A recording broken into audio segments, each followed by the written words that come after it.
Que faire des mômes? Que faire des mômes? Que faire des mômes? Que faire des mômes? Que faire des mômes? Que faire des mômes? Que faire des mômes? Que faire des mômes? Eric Couder. Bonjour à tous, c'est Eric Couder, bienvenue pour ce nouvel épisode de votre podcast Que faire des mômes, en compagnie du docteur Jean-Michel Cohen.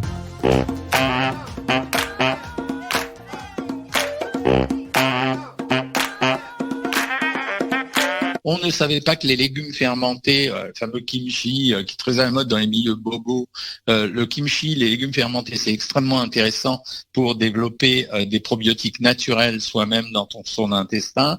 On ne savait pas que aujourd'hui consommer du thé en même temps que du fer, ça empêchait le fer de rentrer dans l'organisme. Voilà.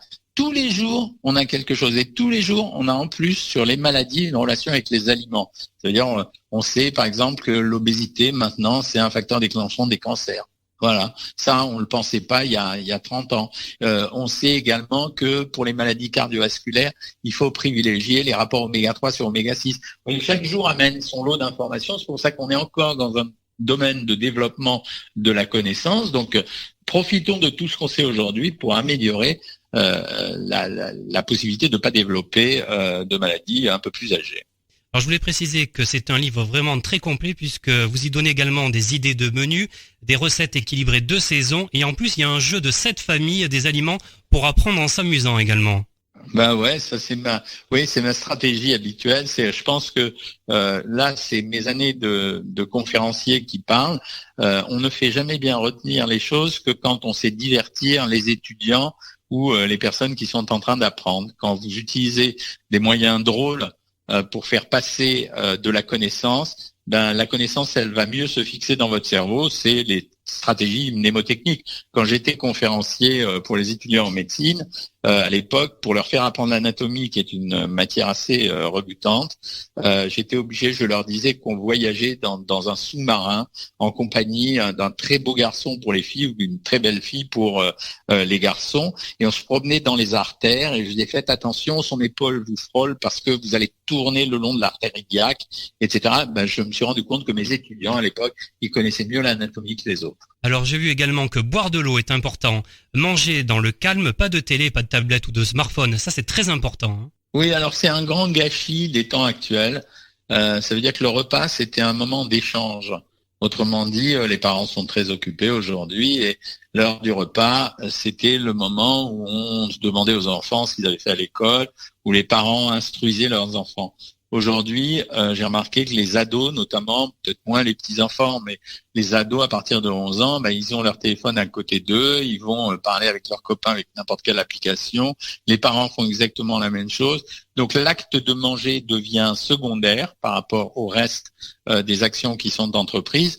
Et forcément, ça diminue à la fois le plaisir de manger et la réalisation de l'acte de manger. Donc c'est-à-dire la concrétisation de l'acte de manger. L'acte de manger, c'est pas seulement un acte nourricier. L'acte de manger, ça reflète beaucoup de choses. Ça reflète le partage, ça reflète la convivialité, ça reflète également toutes les sensations qu'on peut éprouver et qui vont construire notre mental. Donc c'est vrai que télé, réseaux sociaux, tablettes, smartphones, c'est vrai que ça a gâché un peu les choses. Alors, on peut pas lutter à fond contre ça, mais on peut se donner quand même le temps horaire moyen de consommation d'un repas aujourd'hui en France, il est de moins de 20 minutes. Mais on peut se donner un peu le temps, au moins une fois par jour, d'avoir un repas de famille, c'est fondamental.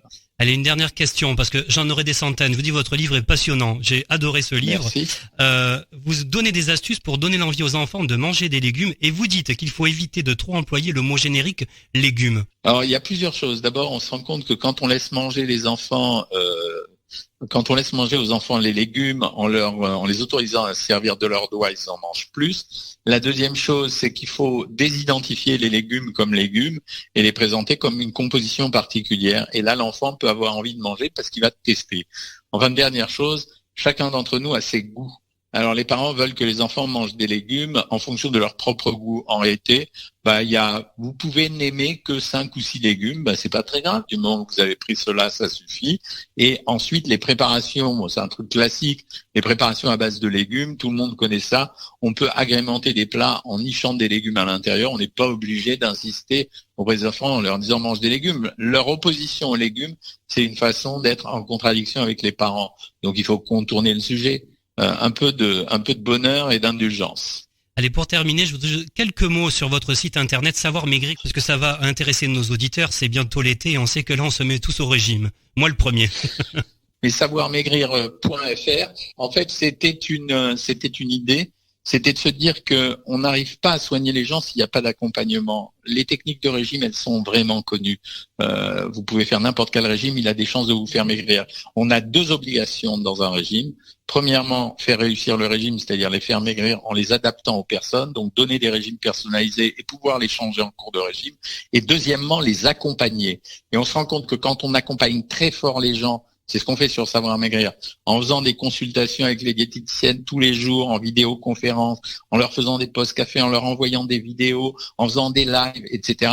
On a des taux qui atteignent plus de 50% de stabilisation du poids à 5 ans. Ça a été mesuré statistiquement. Donc aujourd'hui, je pense que loin de faire des régimes avec une feuille de papier chez soi ou en consultation avec n'importe qui 2 fois par mois, je crois que c'est mieux d'avoir quelqu'un tous les jours à côté de soi. Ça s'appelle le coaching, ça marche très très bien. Voilà. Bon, merci docteur Jean-Michel Cohen, merci beaucoup. Mais je vous en prie. Bien manger, ça s'apprend, j'explique à mes enfants et je révise en même temps du docteur Jean-Michel Cohen chez Larousse Pratique, le guide indispensable pour les familles à vous procurer sans plus attendre. Et bien voilà, que faire des mômes pour aujourd'hui, c'est terminé. À bientôt pour un nouvel épisode. Bye bye.